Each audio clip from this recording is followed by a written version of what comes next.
Sympathy for Mr. Vengeance is a South Korean movie which came out in 2002, directed by director Park Sang-wook, and today we'll be reviewing it. Sympathy for Mr. Vengeance is the first movie in the Vengeance trilogy. So there are three movies and this is the first one. The other two movies have different stories and the story is not continued, but they do share the same theme of revenge. So I first watched Old Boy and I came to know that it's a trilogy and there's also Sympathy for Mr. Vengeance and Lady Vengeance. That's why I watched Sympathy for Mr. Vengeance. The movie is dark, violent, and it's not for everyone, but I really liked the movie and I thoroughly enjoyed it. The movie primarily follows the story of Ryu, who is deaf and because of which he is also dumb, and he has a sister who needs a kidney transplant. Ryu is poor and he works in a steel factory and he just got fired.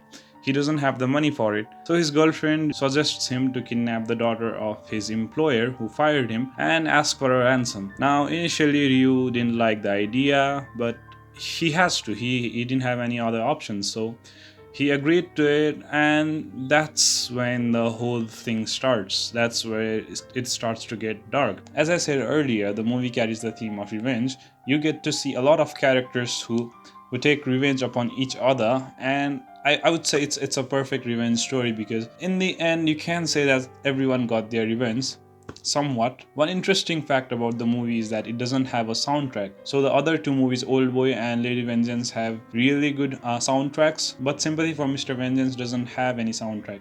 Now you might think that's a downgrade, but I actually enjoyed the movie because it feels raw and it's even more intriguing and powerful to the viewer. Everything that you see feels really authentic and you feel the pain of the characters. The movie also shows how the characters are not all entirely bad, but their circumstances made them do certain things, and that is why you do feel sympathy for many characters in the movie. As the movie progresses, the movie also follows another character, which is the boss, whose daughter Ryu kidnapped, and he is now trying to seek revenge on Ryu. The father isn't a very good person, as we are shown in the first half of the movie, that he fired his employees and he didn't care about them. There's also a scene where one of the employees begs him for money and tells him how miserable he is, but he couldn't care less. We are shown that he isn't a good guy, but when his daughter gets kidnapped, then you actually feel bad for him because he was bad,